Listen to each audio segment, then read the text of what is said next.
বন্ধুগণ, জয় শ্রীশ্যাম। ভালো আছেন তো?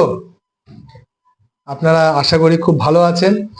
আপনাদের পরিবারেরও সবাই খুব ভালো আছে এবং ভগবানের কাছে প্রার্থনা করব যাতে আগামী দিনেও এতটাই সুন্দরভাবে থাকেন। বন্ধুগণ, চলুন আজকে আমরা সেশনটাকে আরেকটু এগিয়ে নিয়ে চলি। আমরা এডুকেশনাল সেশন আমাদের দায়িত্ব নিয়েছি যে ভাই কিছু না কিছু নতুন নতুন টপিক নিয়ে আজকে আপনার সাথে কথা বলবো।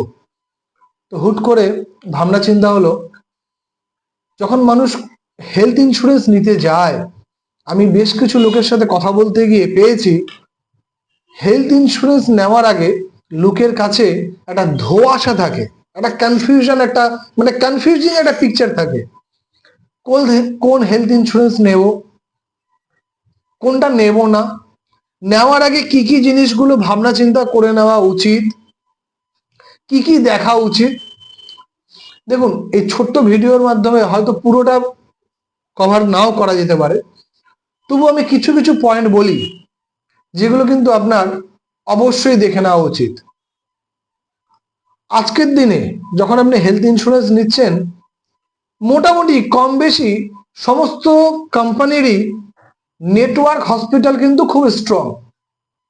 যে লোকে আগে ভাবতো না দাদা ওই হসপিটাল লিস্টেড আছে, তো এখন এই প্রশ্নটার কিন্তু খুব একটা রিকোয়ারমেন্ট নেই। সমস্ত হসপিটালই কম বেশি লিস্টেড হয়েই আছে। রেদার যেটা দরকার সেটা আপনাকে জানতে হবে, রুম রেন্টে ক্যাপিং নেই তো। আপনি যেই প্ল্যানটা বা যেই পলিসিটা আপনি পারচেস করছেন, সেখানে কোন রুম আপনি অ্যাভেল করতে পারেন সেটা কিন্তু একবার আপনার জেনে নেওয়া উচিত। নাম্বার 2, ডিজিজ ওয়াইজ কোনো ক্যাপিং নেই তো। অনেক প্ল্যানে কিন্তু আমরা দেখেছি সাম অ্যাসিউরড কিন্তু অনেক বড়, একটা উদাহরণ নিই 10 লাখ, কিন্তু ওখানে কিন্তু ডিজিজ ওয়াইজ ক্যাপিং করে দেওয়া আছে যে পার্টিকুলার এই ডিজিজে এইটুক অ্যামাউন্ট দেবো, ওই ডিজিজে ওইটুক অ্যামাউন্ট দেবো। খুব সাবধান, খুব সাবধান।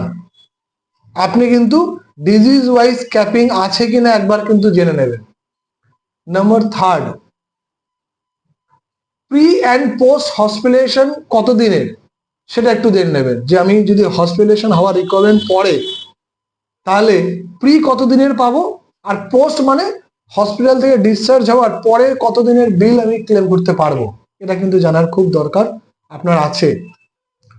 নম্বর 4, যেটা খুব ইম্পর্টেন্ট, আমরা কম সাম অ্যাসিউরড নিতে ভালোবাসি। অ্যাকচুয়ালি ব্যাপারটা কি হয় বলুন, ভুলটা আপনার না। মেডিক্লেম যতক্ষণ পর্যন্ত আপনার জীবনে কাজে লাগছে না, ততক্ষণ তো শুধু আমরা ওই সস্তায় প্রোডাক্ট, কত সস্তায় কভার হলেই হচ্ছে। 3 লাখ বা 5 লাখ বা 7 লাখ বা 10 লাখ কভার, আমরা ভাবি ওটা তো গলায় মালা করবো না।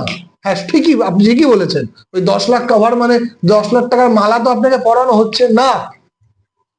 আপনি যেমন ঠিক, আবার কিন্তু এটাও ঠিক, আজকের দিনে হসপিটালগুলো কিন্তু কোনো 5 স্টার হোটেলের থেকে কম না। এক একটা হোটেল হসপিটালে গেলে 2 লাখ বা 3 লাখ টাকা বিল করতে গেলে 2 দিনও লাগছে না। এটা আমার কথা না, কিন্তু আপনি কিন্তু আপনার সারাউন্ডিং এ যদি কখনো কেউ ভর্তি হয়ে থাকে কোনো প্রাইভেট হসপিটালে, XYZ হসপিটালের নাম নেব না, আপনি আপনার সারাউন্ডিং এ যেসব super speciality multi speciality hospital আছে, তাদের 2 থেকে 3 দিনের বিল হিসাব করে দেখবেন, 2-3 লাখ টাকা শেষ করে দেওয়া মিনিটের ব্যাপার, 3 দিনে শেষ হয়ে যাবে। সুতরাং কম সাম অ্যাসিউরড নিয়ে আজকের দিনে নিশ্চিন্তে থাকলাম করবেন না। আজকের দিনে কিন্তু মোটামুটি 10 লাখ টাকার সাম অ্যাসিউরড বেশি কিন্তু একটা ফ্যামিলির কিন্তু রিকোয়ার্ড। এটা কিন্তু আপনি একবার দেখে নেবেন। অনেকে বলেন না আমার কাছে না রাজ্য সরকারের স্কিম আছে, আমার এই রাজ্যের এই স্কিম নেওয়া আছে। একটা বার একটু কষ্ট করে আপনার প্রাইভেট হসপিটাল যেটা আছে আপনার বাড়ি থেকে তো খুব বেশি দূরে হবে না, একবার একটু ক্রস চেক করে নিন না। আমি একটা বাস্তব ঘটনা বলবো আপনার সাথে, বোধহয় 2 থেকে 3 দিন আগের ঘটনা। আমার কোনো রিলেশনেই একজনের বাই বার্থ একটা ভালভের কিছু ইস্যু ছিল, হার্ট রিলেটেড। ওনার কাছে কিন্তু ওই স্টেটের কার্ড ছিল। ওই কার্ড নিয়ে উনি যখন ওখানে দেখাতে গেছেন, হসপিটালে কিন্তু 2 হাত জোর করে বলে দিয়েছেন, দয়া করে সেকেন্ড টাইম এই কার্ডটি নিয়ে আসবেন না। এটা এক্সক্লুশন, এটা নেই, এটা নেই, এটা নেই, এটা নেই, এটা নেই, এটা নেই। আলটিমেটলি আপনার কি কোনো প্রাইভেটে মেডিক্লেম নেওয়া আছে? উনি বললেন না, আমি তো ভেবেছিলাম এই গভর্নমেন্টের স্কিম নিয়েই আমার হয়ে যাবে। আপনিও সেই দলের নাম লেখাননি তো? একবার কিন্তু সাবধান। ওই ট্রিটমেন্টের টোটাল কস্ট আসছে 10 লাখ টাকা। উনি সেকেন্ড ওপিনিয়নের জন্য আমার কাছেও কথা বলেছেন। উনি এখন চাইছেন, এখন কি একটা মেডিক্লেম উনাকে দেওয়া যায়? অবশ্যই, আর কোনো জায়গা নেই, আর কোনো জায়গা নেই। ওর জন্য আমি বারবার বলি, যখনই মেডিক্লেম নেওয়ার কখন আদর্শ টাইম?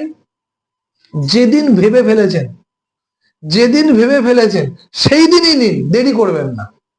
কারণ কালকে যদি কখনো কোনো জিনিস, কোনো রোগ যদি ডায়াগনাইজড একবার হয়ে যায়, তখন কিন্তু মেডিক্লেম কোম্পানি নেবে কি নেবে না সেটা কিন্তু তখন তার উপরের ব্যাপার।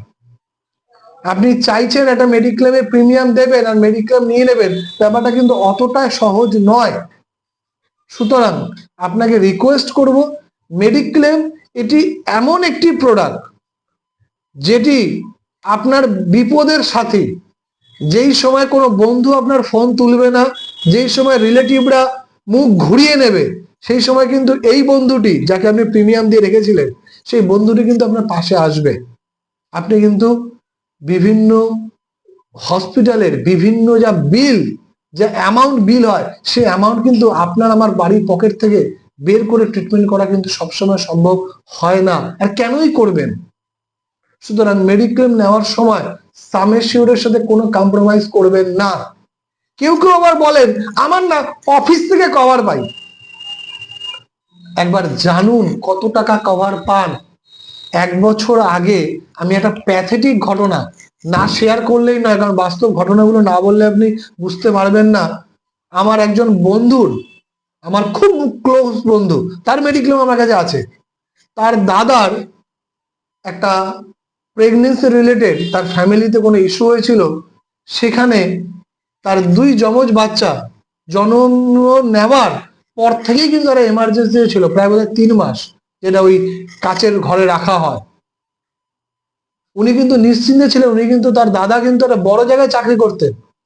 উনি যখন চেক করেছেন তখন দেখা গেছে প্রেগনেন্সি রিলেটেড মাত্র 50,000 টাকা কভার আছে মাত্র। যদিও মেডিক্লেম কভার কিন্তু 5 লাখ, বাট প্রেগনেন্সি কভার কত? 50,000 টাকা। তাদের টোটাল বিল কিন্তু 10 লাখ টাকা হয়েছিল। তিনি কিন্তু লোন করে টাকার কিন্তু আজও চুকিয়ে যাচ্ছেন। তো বন্ধুগণ, অফিসের পলিসি আছে বলে আমি নিশ্চিন্তে ঘুমালাম, এটা হওয়ার কিন্তু জায়গা নেই। কত টাকার পলিসি আছে, কত টাকা কভার আছে, আপনি চাইলে আমাদের থেকে কন্ট্যাক্ট করে একটা ডিডাক্টেবল প্ল্যান আপনি নিতেই পারেন। আমি একটা উদাহরণ দিয়ে দিই। আপনার মনে করুন অফিস থেকে 5 লাখ কভার আছে, আপনি 5 লাখের উপর থেকে আরো 10 লাখ কভার আমার থেকে নিন না, তাহলে 15 লাখ কভার হয়ে যাবে। তার প্রিমিয়াম কিন্তু খুব নমিনাল প্রিমিয়াম আসবে। কত আসবে, কি আসবে, আমার টিমের সাথে কন্ট্যাক্ট করুন, আমার সাথে কন্ট্যাক্ট করুন, আপনি কমেন্টস করুন, গিয়ে আমরা কিন্তু রেডি আছি। সুতরাং বন্ধুগণ, মেডিক্লেম কিন্তু একটি সিরিয়াস, আজকের দিনে চ্যাপ্টার, সিরিয়াস সাবজেক্ট। ফলে এখানে কিন্তু কোনো রকম কোনো ক্যাজুয়ালিটি করবেন না, এটা কিন্তু আমি আপনাকে হাত জোর করে রিকোয়েস্ট করলাম। কারণ এরকম বহু ঘটনা দেখেছি, যখন তাদের হসপিটালেশনের রিকোয়ারমেন্ট পড়ে যায়, তারপরে তারা ছুটে বেড়ান, এখানে ওখানে ফোন লাগান, আমাকে একটা মেডিক্লেম করে দিন, কত লাগবে, কত ফাইন দিতে হবে, জায়গা নেই।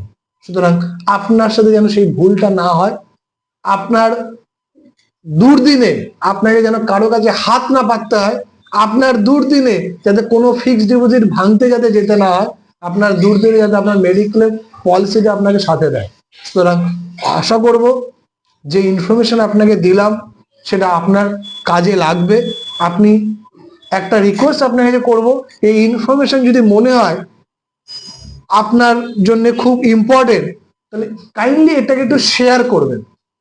কারণ এরকম বহু বন্ধুগণ আছে যারা কিন্তু আজকের দিনেও মেডিক্লেম নিয়ে কিন্তু ক্যাজুয়াল, আজ নেবো না কাল নেবো, কত কম প্রিমিয়ামের মধ্যে পাওয়া যায়, হ্যাঁ, তারা কিন্তু কত হাই কাভারেজ সেই ব্যাপারটা কিন্তু যাচ্ছেন না। সুতরাং কাইন্ডলি শেয়ার করবেন, ভিডিওগুলো যখন আপনারা দেখছেন, দেখার পরে লাইক করুন, কমেন্টস করুন, কোথাও ইমপ্রুভমেন্টের জায়গা থাকলে আপনারা খুলে বলুন। আমরা কিন্তু রেডি আছি আপনার প্রত্যেকটা কমেন্টকে কিন্তু গ্ল্যাডলি অ্যাকসেপ্ট করতে। আপনার সাপোর্ট ছাড়া কিন্তু আমরা এগোতে পারবো না। এই পুরো প্রসেসে কিন্তু আমাদের টিম কিন্তু অনেক এফোর্ট করে কিন্তু আপনাদের জন্য কিন্তু সমস্ত জিনিস কিন্তু আজকে অনলাইনে কিন্তু আনছে। তো এই জার্নি আমাদের একার জার্নি না, আপনাদের সাপোর্ট নিয়ে এই জার্নিটা কিন্তু হবে। তো আগামী দিন আশা করব আপনাদের থেকে আরো হিউজ সাপোর্ট আমরা পাবো। ভালো থাকবেন, সুস্থ থাকবেন, নিজের খেয়াল রাখবেন। নমস্কার, জয় হিন্দ।